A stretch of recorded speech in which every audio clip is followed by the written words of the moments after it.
Hi, this is Lillo Thomas, and you're watching Take It Out on the Grooves, right here, with me, and down. Hey, what's up, y'all? This is Daryl, and I'd like to welcome you to Take It Out on the Groove, episode 110. For on this episode, we have the one, the only Mr. Lillo Thomas joining us. Now, I am so happy for this because Lillo Thomas is an artist that I always have loved his music, but I didn't know a lot about. And I am so happy that we finally had the opportunity to make this happen. He's been very high on my list of artists to interview since 2011, boys and girls. We came very close in 2015, 2016-ish when I first made contact, but at that time, we didn't make it happen. But guess what? We're making it happen right now. So all of that is water under the bridge, and we had a great time during this interview. We talked about the push from his record label or lack of. We also discussed singles that I connected with. He even told me one of the singles I really connect with. He thinks that people are slightly off because of how he was feeling during that time when he wrote it. You have to wait to find out. And I have been called off the time in my life, so I think I can relate.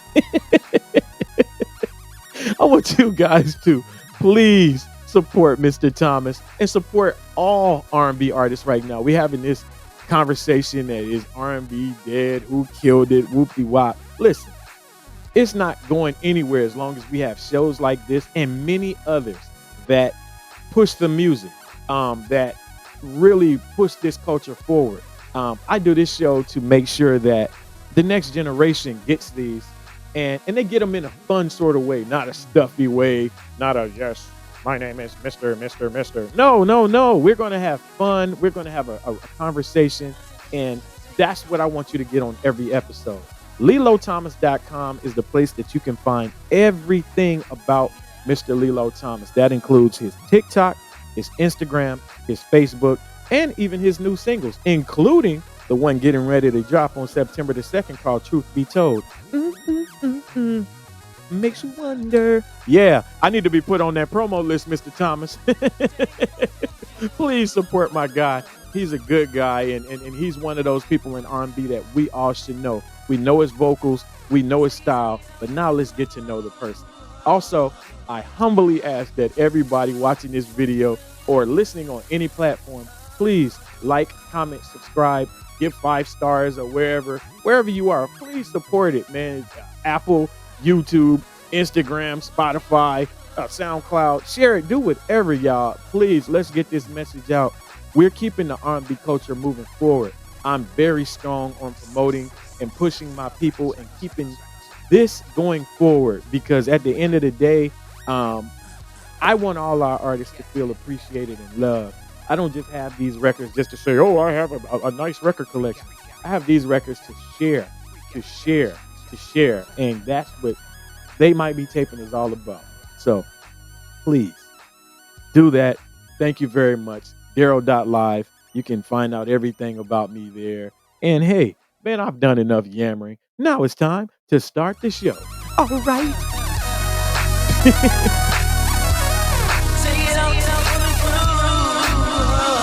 You're listening to Take It Out on the Groove with Daryl Ashurst. I tell you guys each and every time that we turn on this microphone, expect magic to happen. Right now, the magic that you're going to get is someone that I've been wanting to interview for a very long time. This is Mr. Lillo Thomas. How you doing, sir? Hey, Daryl, I'm doing great, man. Glad to be here. We've been very festive before we even got started. Like we had cracked a few jokes and exchanged a laugh or two. But man, this is an honor for me. As I spoke with you very briefly, you are someone that will complete the trifecta. I always wanted to interview Kashif, Paul Laurence, and yourself. There are a couple of little wild cards in and out of that, but you have completed this trifecta. So first and foremost, thank you so much. Thank you. Wow, that's great. I'm glad I was a piece of it. Yeah. Oh yeah. I remember it was I can't remember the actual year, but I know you were on tour with Jody Watley and the System. And I want to say Steve Arrington might have been on that tour. No, not Steve Arrington, just Jody Watley and the System. And the System, yeah. Okay. reason why I said Steve Arrington because I interviewed Steve Arrington around that time, so it was all around that Right. same period. I'd like to do something with Steve Arrington. I like his Okay, work. I will reach out to his wife for you. We'll see what we can do for that because I know you're still recording, and Yeah. we have to talk. We want to start off the show talking about your album Slow Jam. Tell me about that. Oh yeah, slow jams. Yes. I put jams together to basically get reconnected with the people that listen to my music. Yeah.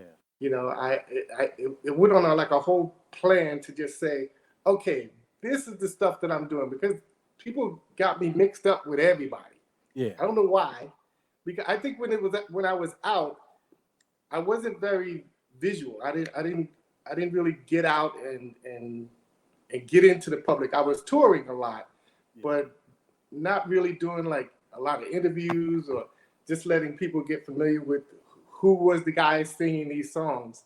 And I figured this time, after I took a break and got back into it, I just wanted to let people know this is the stuff, this is me, and that's it. Now it's funny that you talk about not doing many interviews because I remember even back, God, this had to be 2016ish, 2016, I want to say.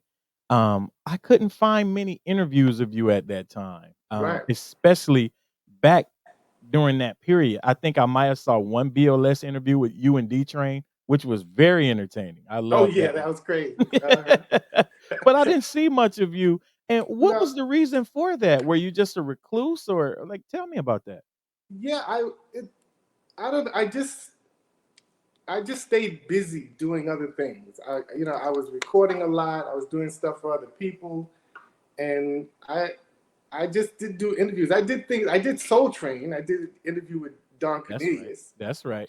and but other than that,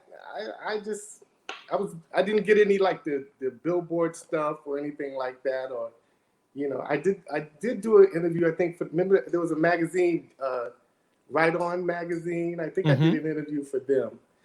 But in Black Beat, it was a small magazines that was out here. Come on, somebody. Those were my you know, magazines growing up. Boy, that's how I learned everything about you guys. Right on Black right? Beat, Ebony and Jet. Yeah.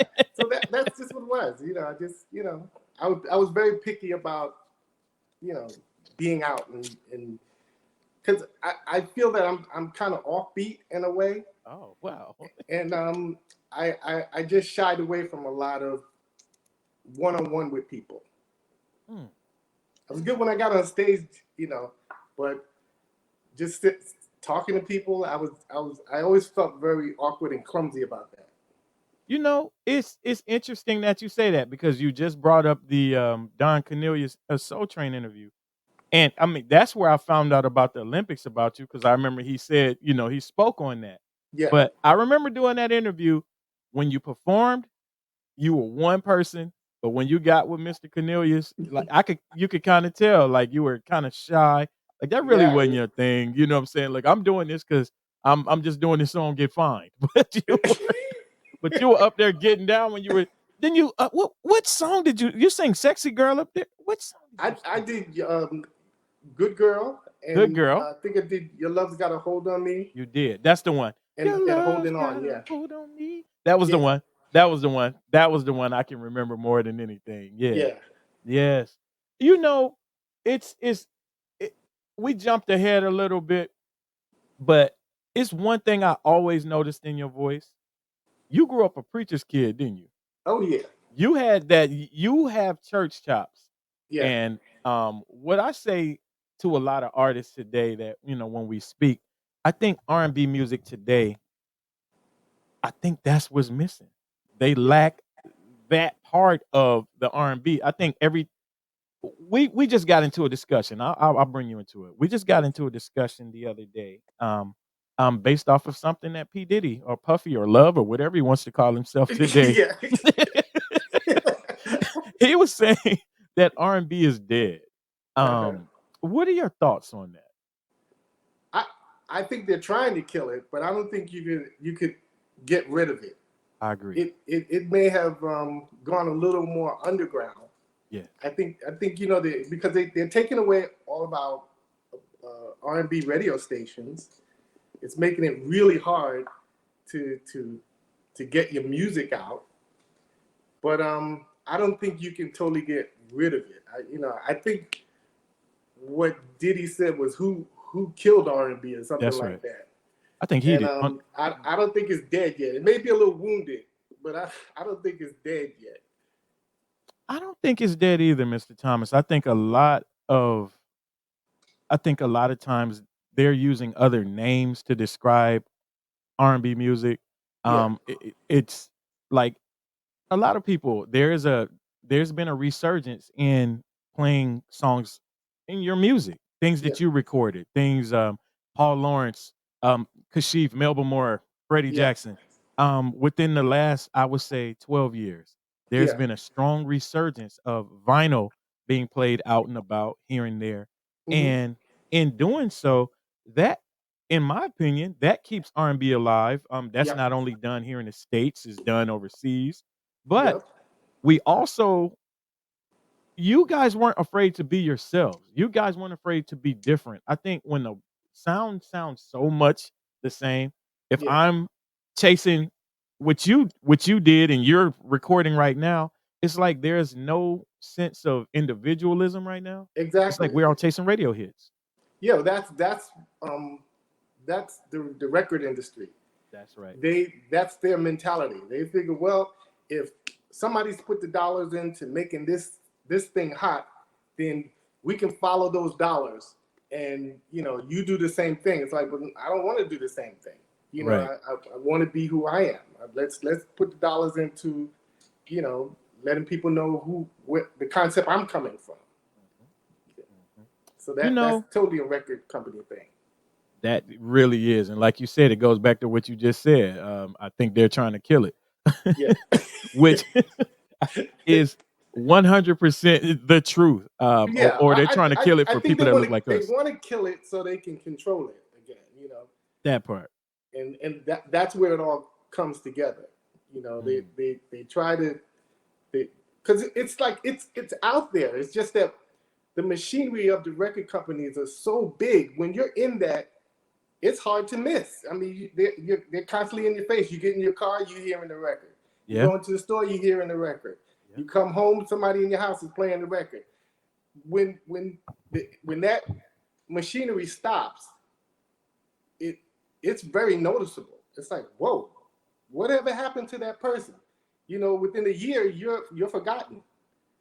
And if you're not doing something to keep yourself relevant, people will forget.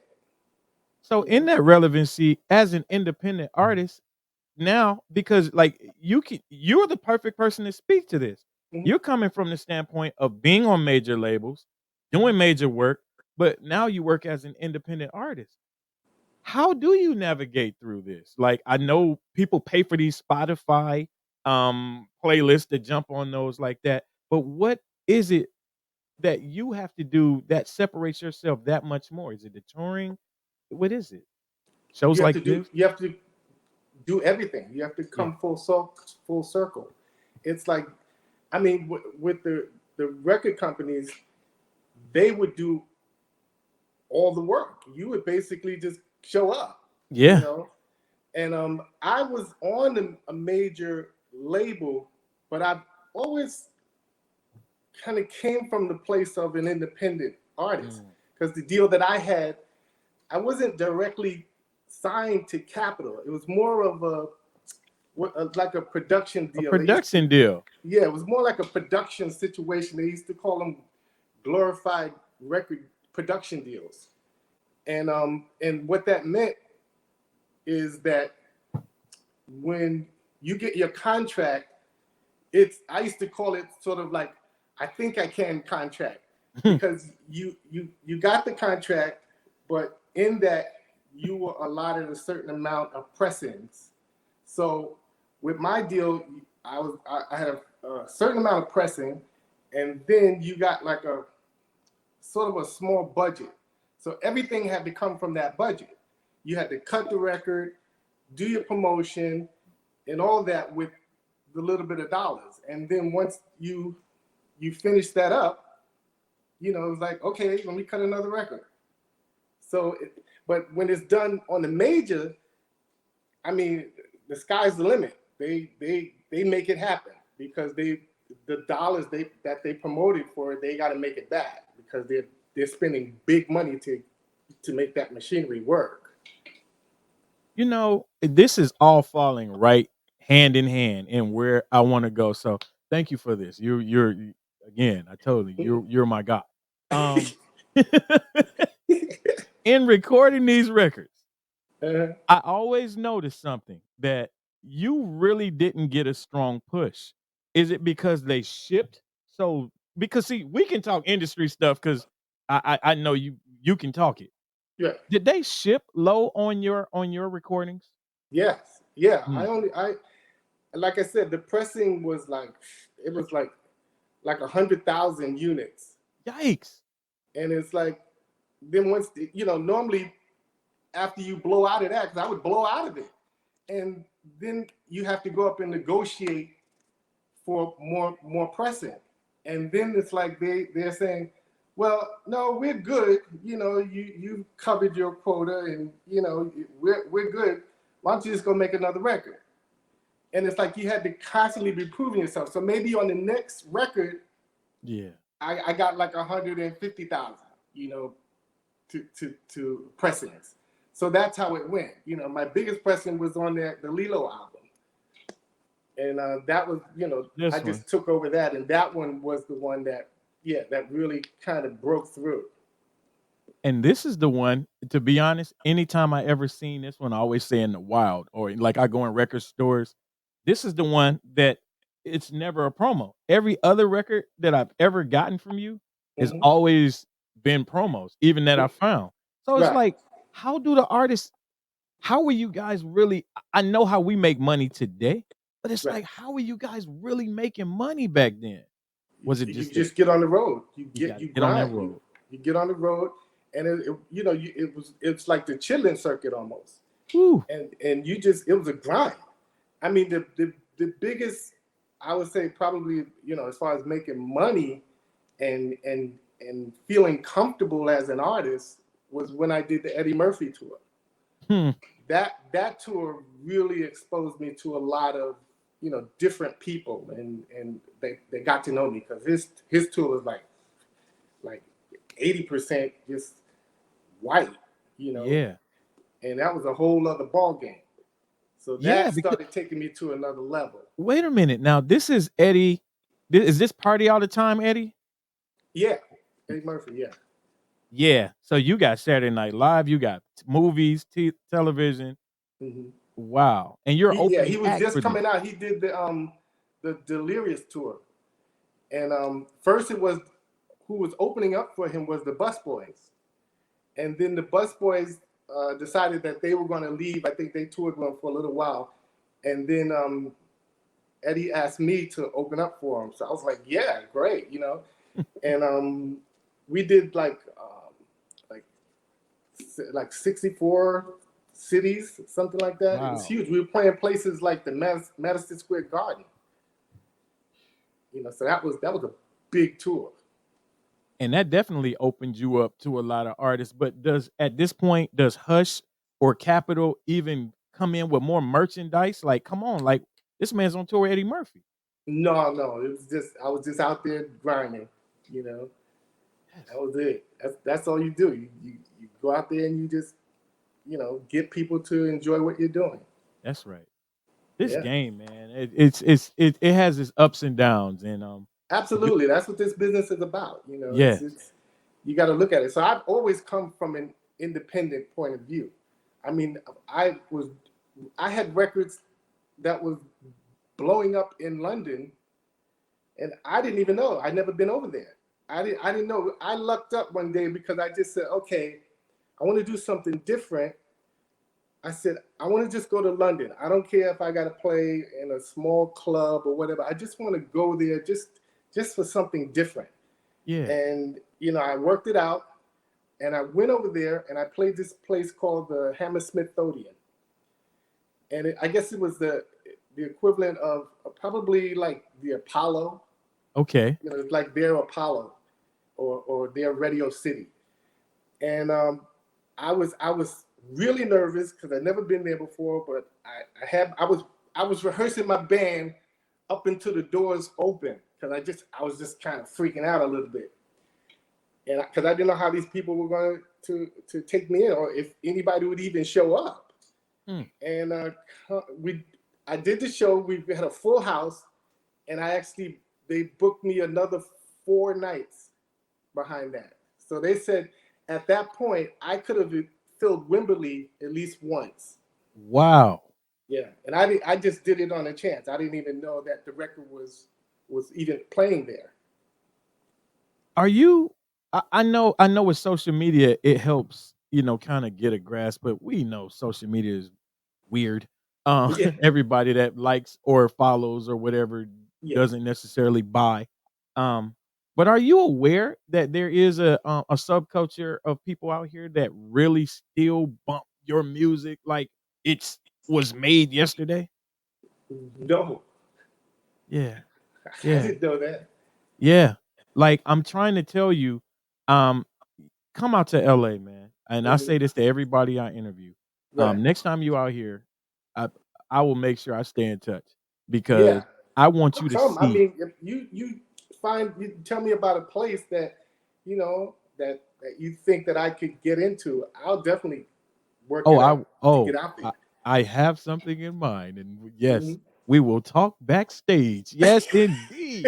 Oh, yes, indeed. I have something in mind. Yeah. Hallelujah. I Yeah, had to because bless I him right do there. promote. I do my own shows here. Actually, the show that you were talking about, where you saw, Jody Watley Yeah, and the in the system. system. That was actually one of my shows, my productions. Wow, wow. So Was that in Philly or somewhere? yeah, Or it was some in Philly, and Yes, I'm everybody telling. came to town that day because I was there. I booked the place, and nobody was in town. I think, oh, this could be cool. Wow. By the time the show came, Stevie Wonder decided he wanted to come out. Wow. And Usher came out to all these shows was going on. So we did well there, but I think we would have done a lot better, had these guys not showed up on the same day. Wow. You know, one thing about you I've always loved is your vocal style. Um, and I know that led to you doing a lot of session work for a lot of good people. Mhm. But I don't want to touch on that right this second. Okay. Your vocals on your projects, because let me go back a little bit. Mhm. I remember studying. I used to study Kashif, study Kashif. Kashif was the first one that I really wanted to interview. Right. I used to study him so much, study him. But one thing I always noticed is I know his tones. And I Right. would listen to those background vocals, and although they were close, that wasn't his tone. And it Right. wasn't until I started studying music and reading the credits and being such the nerd that I became, I was like, wait a minute, this Lillo is the same this Lillo. And it really then, I started looking at Paul Laurence. And even during the Kashif interview, he highlighted you and he highlighted Paul Laurence for being chief architects of his sound. Mhm. And I never forgot that. Right. What is it about your voice that is it the way that you record? Do you super stack your vocals? Talk to me about that because your voice, you do some different things with your voice that people really don't catch if you're not Right. really like into that. Yeah, I think it's so intimate to me. I mean, I studied a lot on how I wanted my vocals to sound. And I just, like you said, there are different things when I approach a vocal, I'm really trying to tap on every nuance of that tone. I really like to mess with it and bend it around and Yeah. add some breath to it. And like Freddie said that I actually taught him how to go, "You're a good girl." Because Yeah, yeah. The way because Freddie did that a lot in his songs. exactly, I right? That's what know he, just yeah, like exactly. that. exactly. So he said that. He said, "I Wow. got that from you." I said, "Yeah, I know you did." But Wow. just it's just a way how to hit the note a little differently to make it interesting, and I'm very much into how can I make this tone just sound really interesting, and how do I make it sound lush and still get a really strong passion out of it, and that's important to me when I do my vocals. Um, was this all church? I mean, I know you ran track. You were a track star. I know Yeah, that. You could have went to the Olympics. We don't want, yeah, I don't want you to have to revisit the same things in every interview. right, Um, but I know for a fact that you sound very theatrical. I know yeah, that's not all church. Were you in theater or because I'm very interested. I still record vocals to this day. right, So and we don't get a lot of people again, vocalists aren't really vocalists like they used to be. yeah, In some cases today, they're still great vocalists, but right. you guys are an anomaly to what we have today. Hmm. Um, what was more of your background? I know it was church. Was theater involved in that? No, no theater. It was No, basically just church and self-taught. having a concept on how I'm hearing it in my head. It's because like a lot of people will say, well, when you do your how you do your vocals, and when I stack vocals, Mhm. I believe that each of those vocals should have their own little character to them. Mm. So I won't do them the same way when I'm stacking them. I'll throw in, like, if this one's going like this, I'll throw in where the other one is following him, but he kind of goes around them a little bit, Mm. and and I try to create a blend within the blend, and I think that's where all that comes, because when you're breathing into that microphone, you Yes. can you have to be aware of where your tone is, and where your breath is. And a lot of engineers was like, how are you doing that? They said, when you hit the vocal, I put the needle at the same place every time. And Wow. they said, how are you doing that? I said, because I see it in my head. I Wow. see how I'm hitting this vocal. I know right where I stand. If I did a move when I wanted to do that part, when I do the next one, I'll do that move, but then I'll do another one that does something else, and that all comes together in that stack. So I love it. I'm just so interested on how to hit that microphone. I mean, I'm thinking of certain examples. Like, I want to go to Hot Love. The way you came in, keep looking at me. The way you came in with that note, pop, pop, and then you came in with your, you were Her singing. bathing beauty is a lovely scene, staring from a magazine. We got to hit the magazine. I need to know what's up with the magazine in a few minutes because I know that song. I caught this song later on in life. As a Yeah, kid, it as was a it kid, was it was tricky. It was tricky. as a kid, I thought something completely different. I thought they was talking about the girls in the Sears What catalog. did you think? I was a kid. I was a kid when this came out, man. I was Who do like you think second, I third was grade. talking about? The Hulk or Marvel comics or something? I What? thought you were, yeah, you weren't talking about the She-Hulk. I thought you were talking about the Sears catalog ladies, because that's where I would see all of my hot love. That was the hot love I had. That was my hot love, the Sears catalog ladies. Oh my God. Dang. Oh my goodness. But now I it actually got makes sense. caught reading the magazine when I was a kid. Yeah. My dad saw me and my friend. I don't know how he saw us, but we was reading Playboy, looking at Playboy, and just freaking out. We were kids, and I was going to church like every day. Our house, the apartment we lived in, it was like one of those railroad apartments. So the bathroom was here. You walk down 2 steps, you walked into my father's church. Oh wow. So I was in church, after hanging with my friend, and my dad calls me to the front of the pulpit, and he says, Lillo, what were you doing today? I'm like, I'm nothing, just hanging out. And the church is full. And he says, were you reading some kind of magazines or something? I was like, ooh. And I got totally busted. He told the whole church what I was, the Playboy magazine that I was checking out. Open So rebuke. I was just starting to shrink, you know. Open even rebuke more. is real, boys and girls. My goodness, man. Yeah, so Hot Love sort of was in that story. The passion that I got when I was singing it, I was actually thinking of that moment when my Wow. father sort of outed me for reading Playboy. It's two songs that you said something about a magazine. From some magazine. Oh man.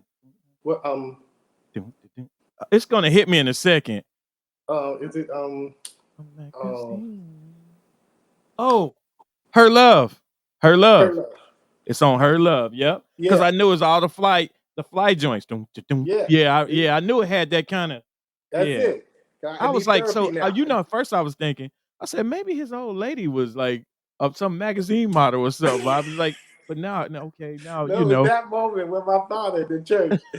I tell you, I need therapy behind that. Magazines, it just freaks me out at this point. that. Hey, at least you still wrote about it and you made hits off Yeah, of them. So you got to get it out. you got to get it out. Come on, somebody. I get them out. I get them out.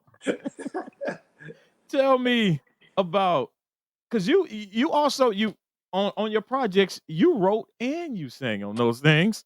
Yeah. What was it like working with other writers like Lala, Oh, Kashif? Lala was Well, you great. didn't work. Kashif didn't work on your record, so I won't even say him. You worked No, with Kashif him. didn't do any of my records. A lot of He people did. think he did because they're hearing my vocals, not knowing it's me. And then when they hear me, they be like, "Oh, that's like Kashif." I'm like, "No, Kashif didn't write this." A lot of people thought Kashif wrote "Good Girl," and I have to tell them, "No, that was Paul Laurence Jones." You know what it was? It was the down. They thought those downs, that crescendo on them downs, were something like something those Kashif records. Because Mm-hmm. when I first heard Good Girl, the first thing I said was Kashif, and my grandmother said, "Oh no." She said, "This is Lillo." And I was like, and then Right. Your Soul Train came on around that Oh. same time. And she Oh, said, okay. that's who that guy was. Yeah, I met Kashif one day in Brooklyn. We were at this same event, just checking something out, and I've heard of him because he was from Brooklyn, and we were in the hallway with these other guys, just kind of singing doo wop. You know, when you get in the hallway, Yeah. you want to sing some doo wop. We were doing all that stuff and just acting silly. Kashif came over, and he was with BT Express at this time still, but I think he was just getting ready to get out. Mm. And Afro Kashif. we were singing, and Kashif says, "Hey, I like your voice." He says, "I'm Kashif." I'm like, "Oh, okay, I've heard of you." He says, "Yeah." He says, "I'm working on Melba Moore's album," and it was the Peach Melba Was that Peach album. Melba? Peach Melba, yeah. Peach Melba album, yeah. And he says, "Why don't you come to the studio tomorrow and let's do some vocals?" He says, "Have you ever worked in studio?" I said, "A little." I really wasn't doing a lot of studio at that point. Mm. Not professionally. I was cutting my demos and stuff, but I wasn't in like the studio with it. And I went to the studio, and he told me the part he wanted me to sing, and I brought that my thing with it, and he's like, "Whoa." He says, "That sounds really great." And we was doing that, "You want it, you got it, take my love," that stuff. And he ever since then he would get me to do his sessions. And sometimes he bought this new BMW one time, and he was doing his album, and he's ringing my doorbell. I had this place over by Prospect Park, and he says, "Hey, Lillo, come down and see my new BMW." He had this really nice, gray BMW, pretty. And he says, "You want to drive it?" I couldn't drive at that point. He says, "You want to drive it?" I'm like, "No, I don't know how to drive." I didn't start driving until later on in my life. And he said, "Well, get in. I'll show you how to do it." And I was like, "I don't want to drive." I was terrified to get in that car. I thought I was wrecked or something like that. And he said, "No, get into it." So I got into it. We started driving. And he said, "Okay, make a turn here. Make a turn here. Make this." And he's telling me all the way, and we wound up at the studio. And he wanted me now to come up and do some vocals for him. I was like, is this why you came by my house? Like, just teaching me how to drive to get to the studio? Right. Like, oh, come on, man. Let's just come around and play around. And we just started, doing music. And I really got a chance to get my vocals and hear it, in a professional situation. So I just hung out with him just to really learn, what I wanted to do on vocals and stuff, because he was already, doing it on a much higher level. Is this the training that really set forth a lot of your vocals? Because I've heard many stories, and even he told me that he was a bit of a taskmaster when it came in the studio about recording and recording certain ways. Mm-hmm. Would you attribute a lot of your studio work to those sessions? Well, he didn't really jump. I heard that he was really brutal with a lot of people. Yeah. When it came to, he didn't bother me with vocals. Okay. Lots of times I would come up with ideas, and he'd be like, yeah, do that. Okay. Because the part on the I just got to have you come turn me on. Yeah. All that. I was sitting on the stairs just singing that part, and we were working with Maury, and Maury came out and he says, "Did Kashif hear you do that?" I said, "No, I'm just kind of hearing the music and going with it." He says, "Go in and put that on." And let Kashif hear it. I let Kashif hear it. Kashif said, "Go in the booth," and we started laying it like that. He didn't really bother me much when it came to vocals. I was always working on just how I wanted to hear my vocals back, because I always heard it in my head, but I didn't have a chance to really hear it on a professional level. And that's when, it all kind of came together for me. Well, your favorite vocals with my favorite to hear your vocals on is Rumors. Oh yeah. Those subtle tones that you would come in with, those of loves, like the way you would come in with, they were so, oh my goodness. Yeah. Yeah.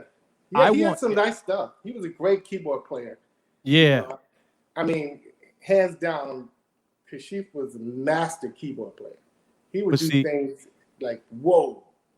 That's what I'm trying to highlight here with you, though. I want people to understand, because I know a lot of the audience that listens to me, they didn't grow up in this time to hear these songs on the radio. A lot of them, I'm telling you, man, it is the weirdest thing for you to come out here to see children of all nationalities. I'll say that, spinning the music and like ingratiated in this culture. It's the weirdest thing I've ever seen in my life, bro. Like, it really is, because it's like, your auntie didn't, your mama didn't, but they picked up on the vibrations of other people sharing it, and it's like, I want that feeling. People remember how you make them feel, and you're still responsible for many a hug, kiss, slow dance at the end. I'm telling you, because I do this weekly, and I see people just getting down to your music, man. Wow, that's really great. Yeah, I need you to understand, and I need people to know that the type of work that they put into these records, like, we try to duplicate this stuff a lot today, but you're not putting in the same type of work that they put into these records, and that's why the sound doesn't sound the same. I'm trying to help you. Yes. And that's why what we were doing is still holding its own. Come on now. It was a lot of work, a lot of time. I mean, today things are right at your fingertips. People are just kind of, pasting and cutting and pasting. I mean, back then, it would take you a whole day just to do the background vocals. That would be like a whole day session, because, you had to cut the vocals, then you would put them on these little reels, and then you had to fly them to the multi-track machine, So as they were going, you had to like time it and pop it in. Where today it's like you can do it in seconds. Yep. Loop it, keep it moving. Oh, okay, yeah, we got a good one. Let's loop that thing. I'm gonna use that again. Yeah, Get because that you thing weren't right hitting there. that right, but you can't really say that. Exactly.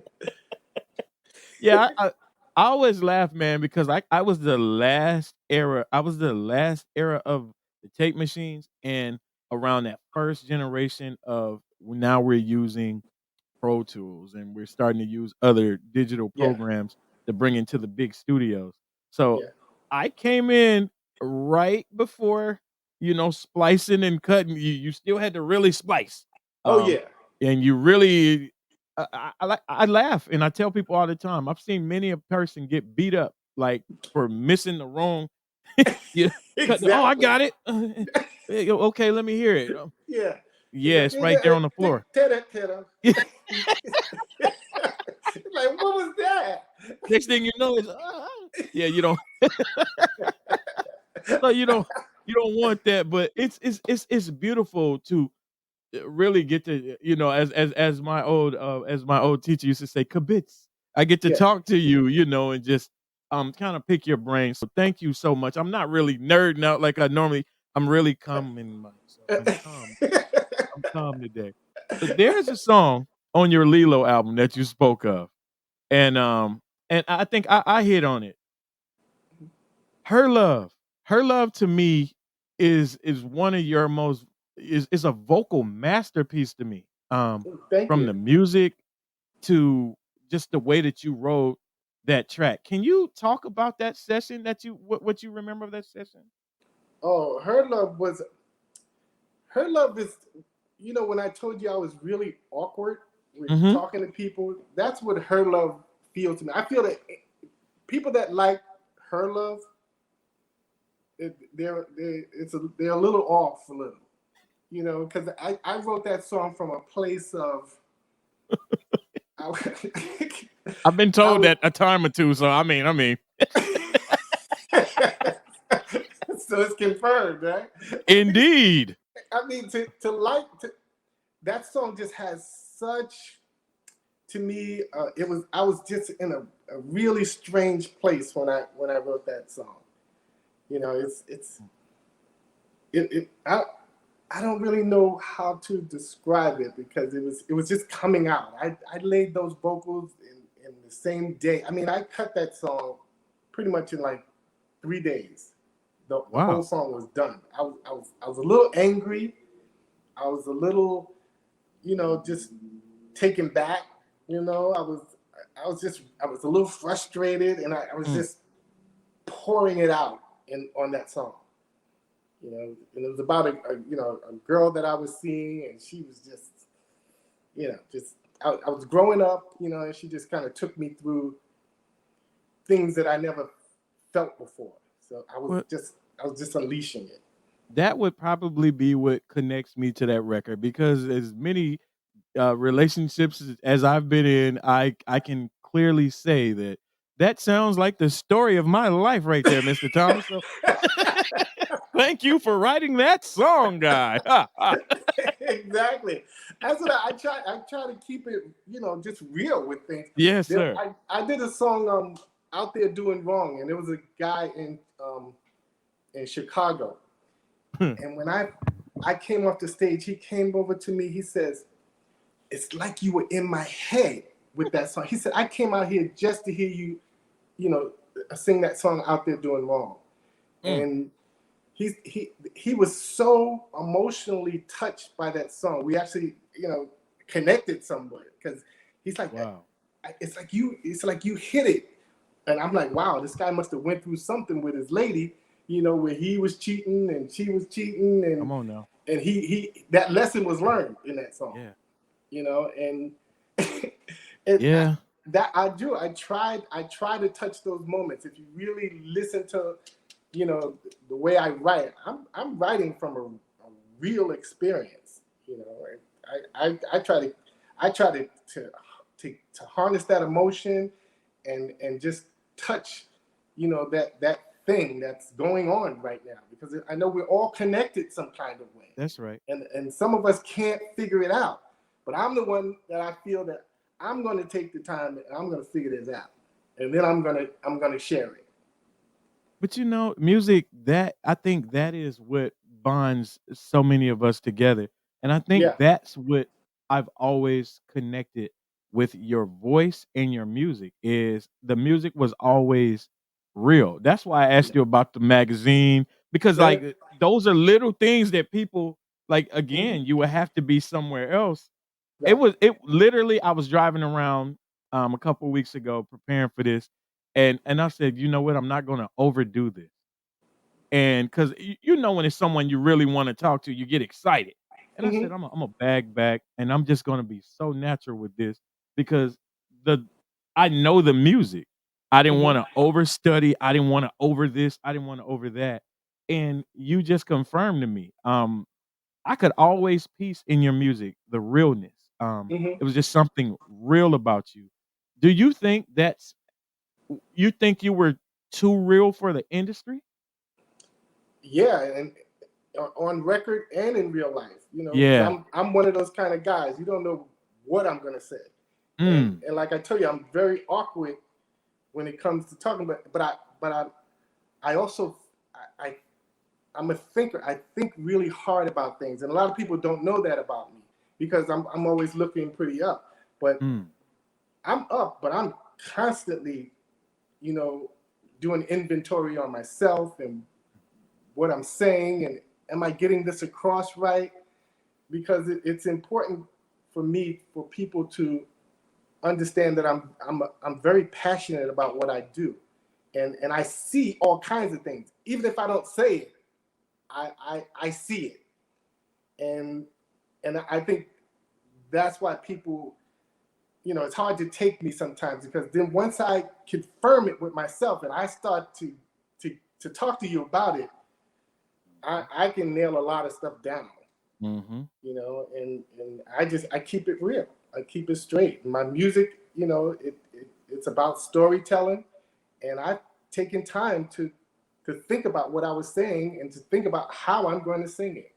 And so all that's important to me. I literally feel like I'm speaking with myself right now. This is the weirdest thing ever. Like, most people who watch, and know my interviews know, Right. like, I literally am such an energy, but if you notice, I'm really kinda taking stuff in. I feel like I'm talking to myself right now, like, this is wild. Like, wow, man, I'm here with my man. Hey, Lillo Thomas, make sure that you guys go to lilothomas.com. I know I'm doing my quick reset here. Um, this artist really means a lot to me, and I'm happy that he took time out of his schedule to join me because these are conversations that not only preserve the music, but it Mhm. also lets the next generation of people know these songs that you're playing. There's something behind them. It's not just Right. some writers camp and everybody just come together and just put it together.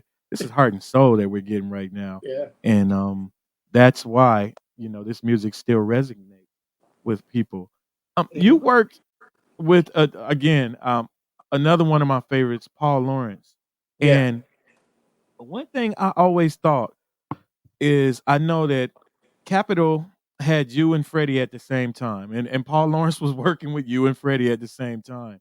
Mhm. Now I know you were an athlete, which gave some level of competitiveness, Yeah. but I know Freddie sang background for you at one point. Yeah. Freddie was on the road with me. He, He was he on the road toured with with me you. for almost a year. Yeah. When He you toured for about a heard year.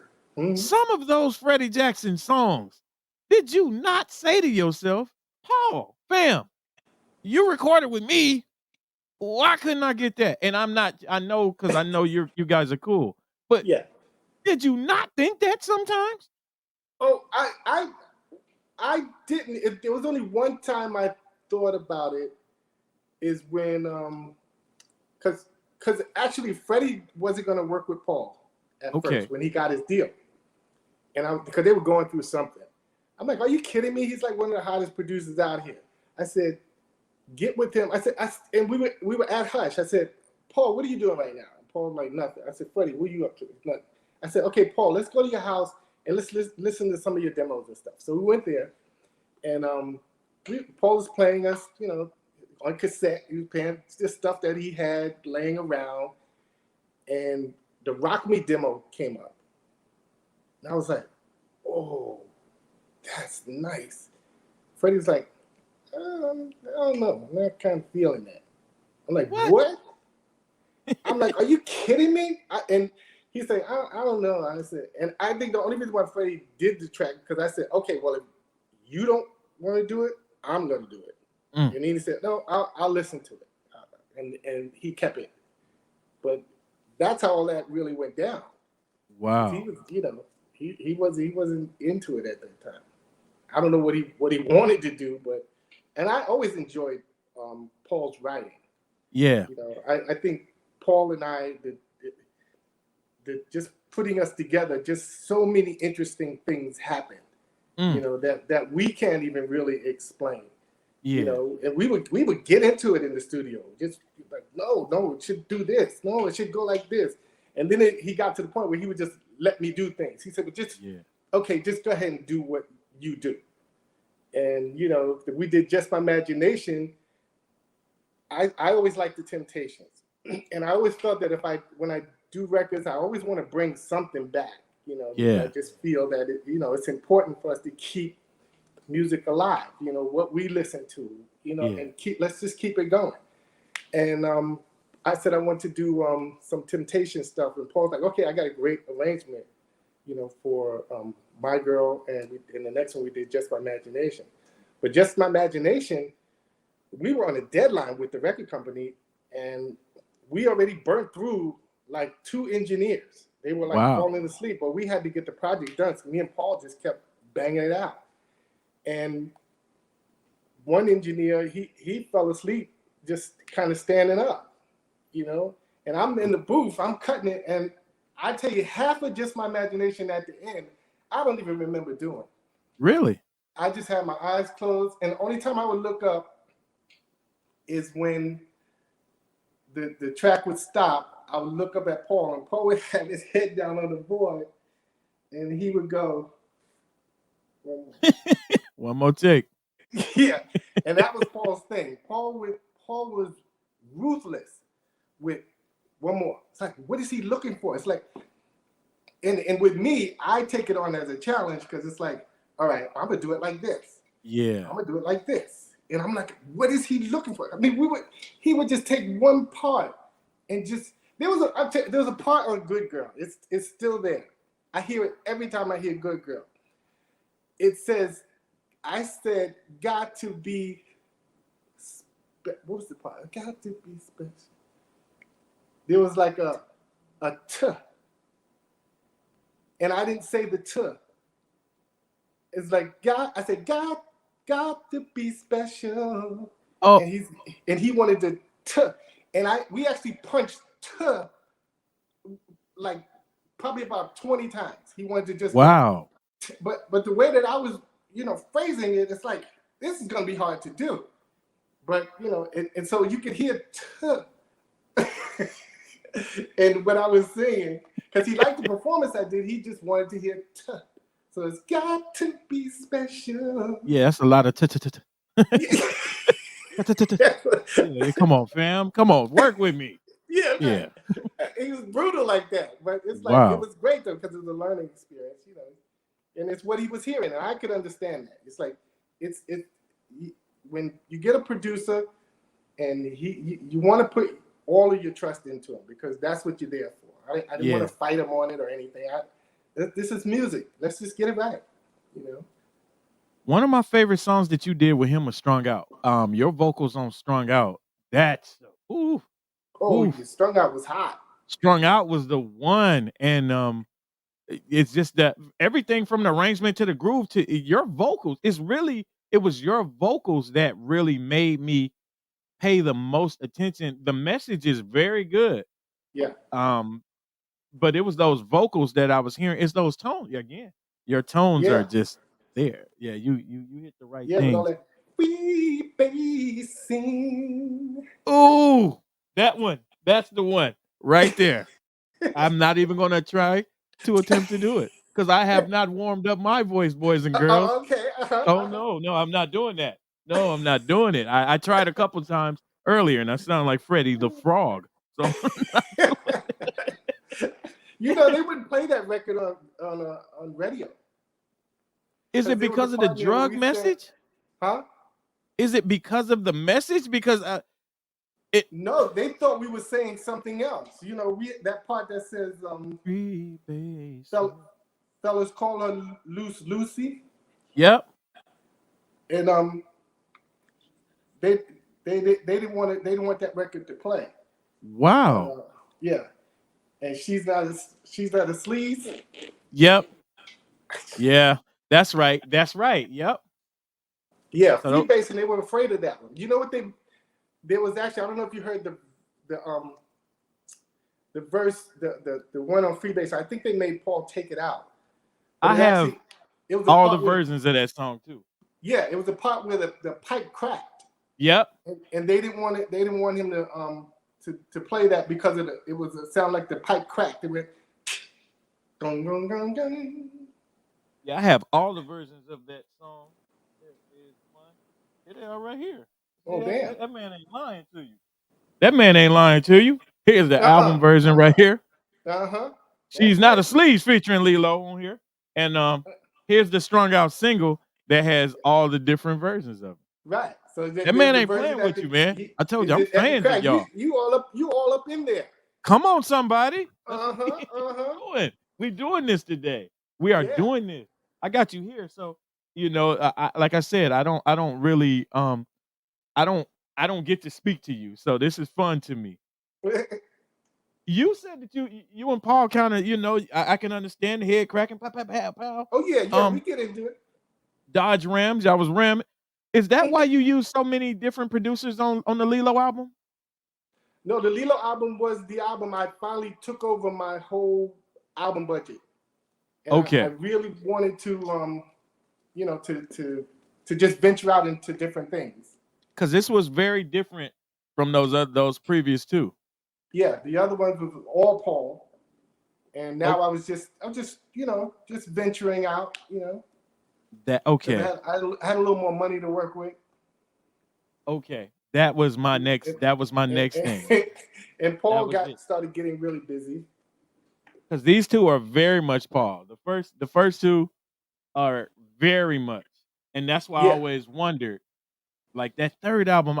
I was like, did they give him more creative freedom? Okay. Yeah. Okay. That makes a lot more sense. I was totally trust Paul with everything, but I didn't start to get my budgets in where I was in control of them, and I got it on the All of You album. So that's where I was kind of putting everything, figuring it all out. So by the time the Lillo album came, you know, I pretty much got how I wanted this album to be. So that album was totally, you know, with me doing all this stuff and bringing in producers. This is big in the UK too. The Never Give You Up. Never Give You Up is. I was really pissed on that. I wanted to crack the camera lens with that. For real? That that would make sense. I was pissed. Were you pissed at him at this one too? Because you look like you wasn't playing with that fella, man. It's like, hold on, fam. Like, can I get a smile or something? Session, I was mad. I was ready to hit something. I'm coming from Brooklyn. I was ready to knock somebody down. Hey, like, you look like a DeBarge right here. You were cheesing so hard. That man was cheesing like a DeBarge right there. Okay, all right. I see what's happening. I got free. Man, Mr. Thomas, tell me drinking. You released drinking during the pandemic. I was starting to, you know, get rolling again because stuck at home. And I did drinking. We started, you know, getting the promotion ready for it, and then the pandemic caught us. But you know, it did its thing for the time it was out there. Yeah, I think that was a weird time for all of us. Just weird. It's still kind of weird now. I'm just happy that we're in crazy times right now. Man, monkey pox and all kind of things out here. Yeah, I'm scared to leave home.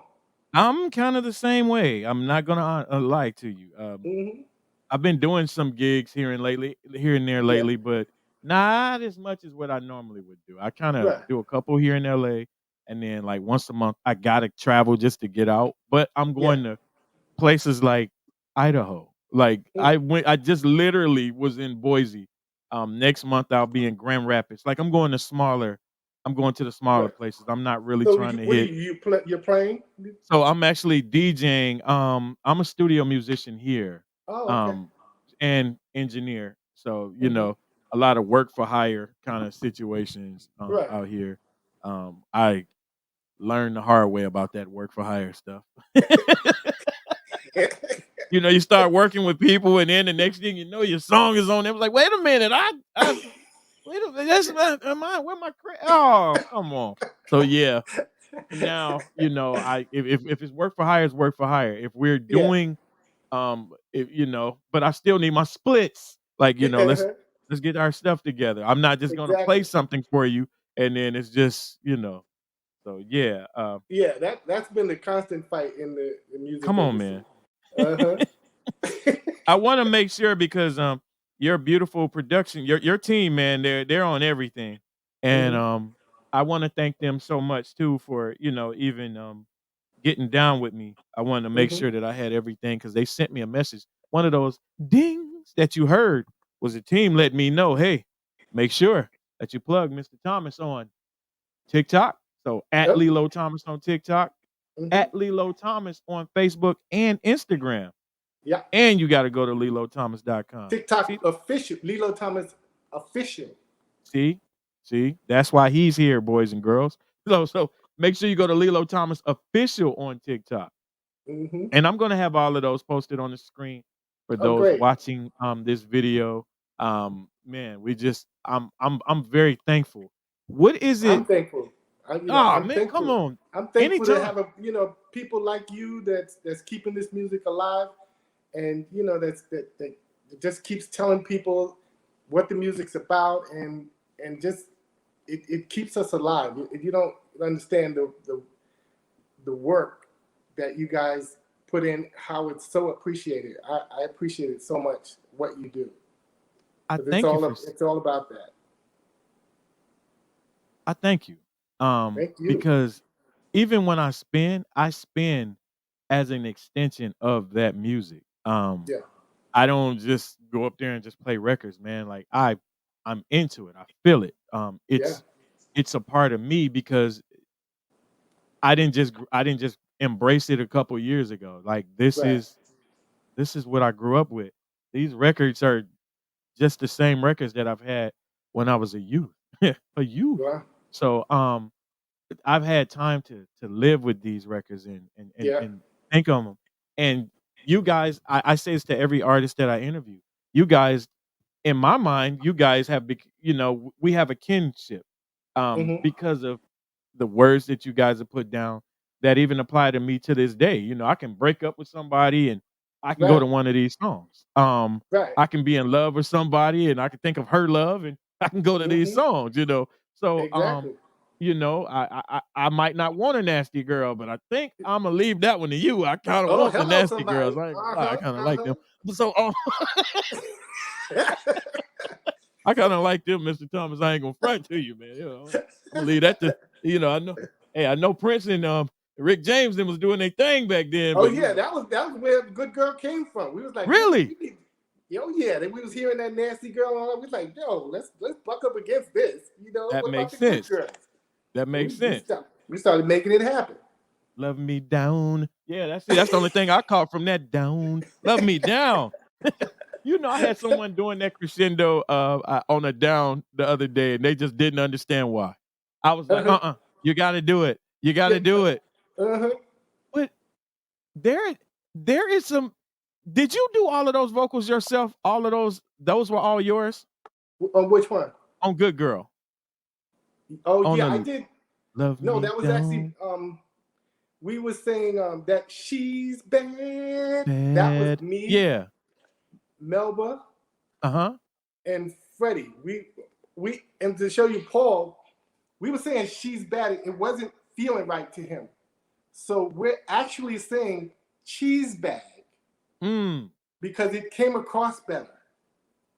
So that was me, Freddie, and Melba. But that I'm telling, it was a Love Me Down that I caught. I heard it, Yeah, but I love didn't me hear it. But it was the down. love, love me down. That one. That's Love me. Yeah. me down. Yeah, that was Love. you. plumb me down. Yeah, That that's me. one. That one. Oh my God. Yeah. So it's those little subtle things that just they made those. Yeah. Now people don't stack their vocals like that anymore, man. It's just Yeah, they don't know how. They're computerizing it, eh, and that kind of takes a little something out of it. I get it. You can use that at times, but I just prefer to just bring the natural vocal to it. but You even know, my, in the Slow Jam project, you still brought that. It's mm-hmm. still that's what I'm saying. It's like even on computer, it still can be done. It's just Yeah, we as a people have to stop being lazy, man. We exactly. I yeah, record. I record on the computer like I record on a multi-track machine. that's You what. know, I still use it that way because that's what I'm comfortable with. Do you still use any of your analog? Like, so I bought an analog board. It's right behind me. I bought Mm-hmm. this board, this Yamaha. I bought this old Yamaha board. It's a rotary board, and I Uh-huh. bought this strictly for if I'm using electronic drums, like which are probably sitting over Yeah. here, drums or a bass to get a certain sound. I tried to Right. put vocals through there, but no, sir. They sounded hot garbage. I was not doing that.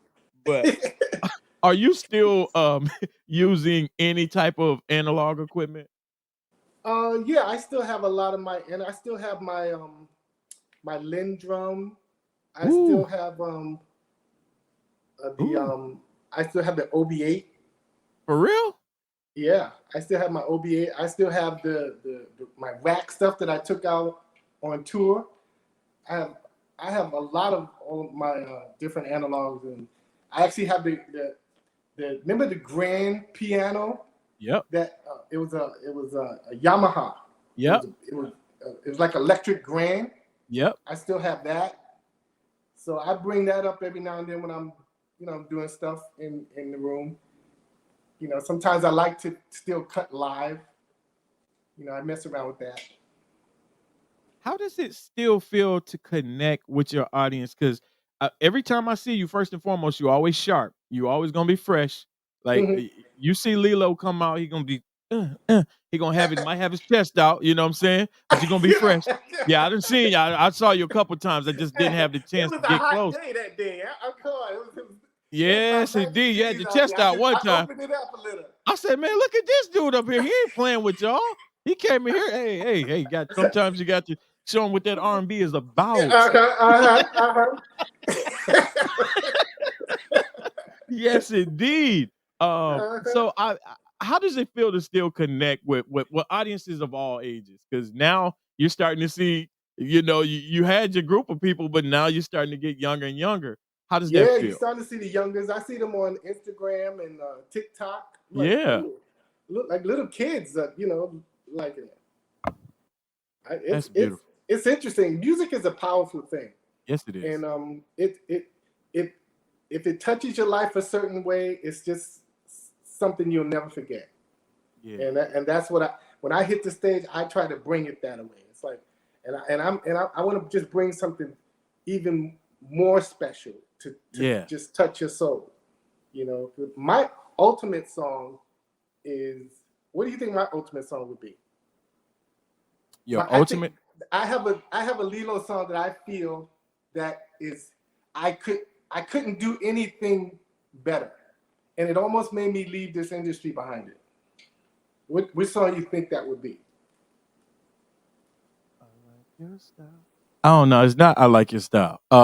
That's the That, first thing that came to my mind. Um, I love like this now, but I love that too. ultimate Which album is it on? the second. It's on your second. Now I'm gonna cheat. You pull it out. No, that's the first album. Hold on. Now I'm gonna cheat. My Girl. Nope. It's not My Girl, Nope. and it's not Never Gonna Give You Up. Mm-mm. Your love's got. What is Yep. it? Holding on. Really? Yeah. R- Holding on t- is like I Tell feel me. that was the to me that was the ultimate Lilo song. Okay, I see there's a pin here. So I see what made this the ultimate Lilo song. I'm really interested. Um, because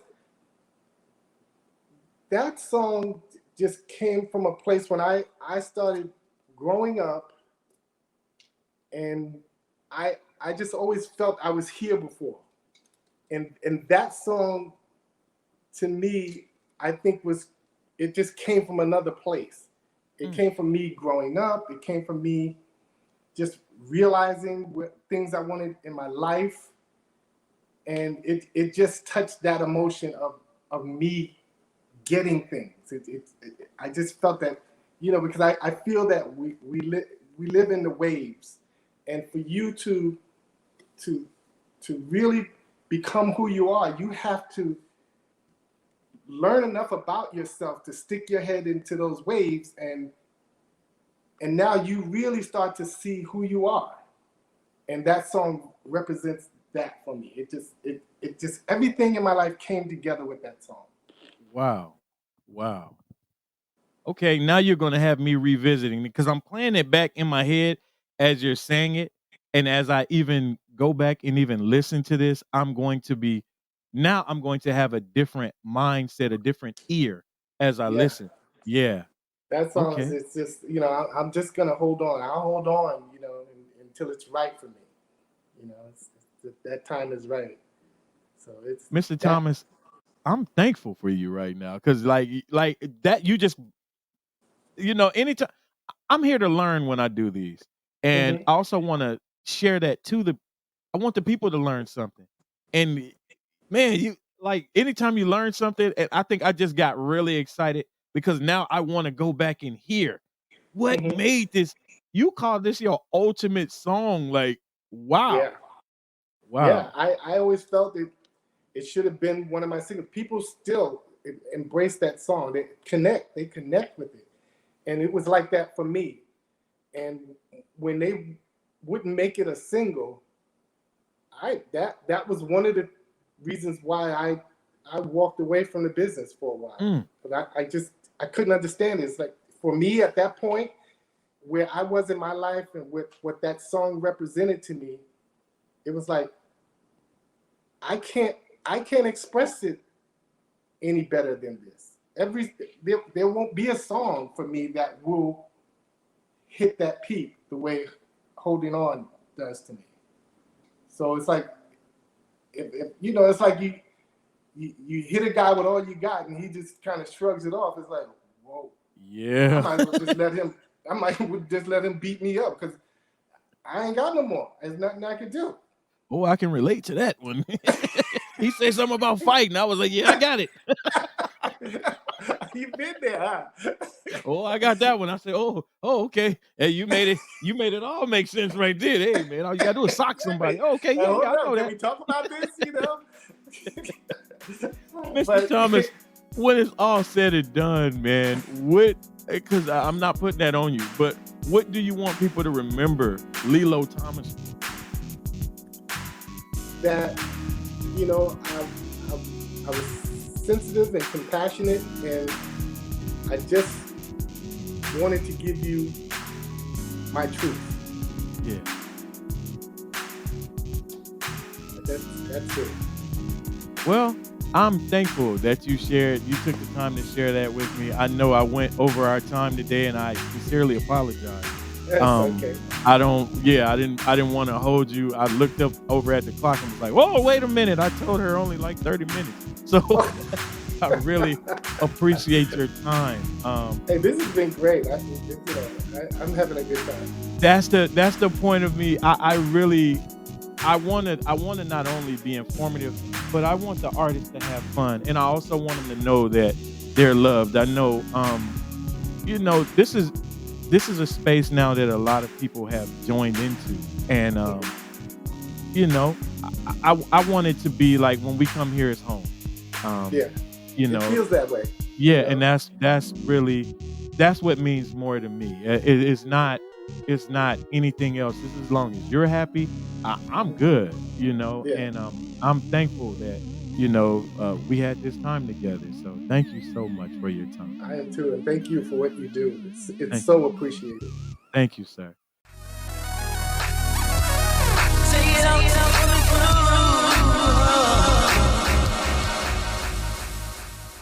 Take It Out on the Groove is a production of They Might Be Taping.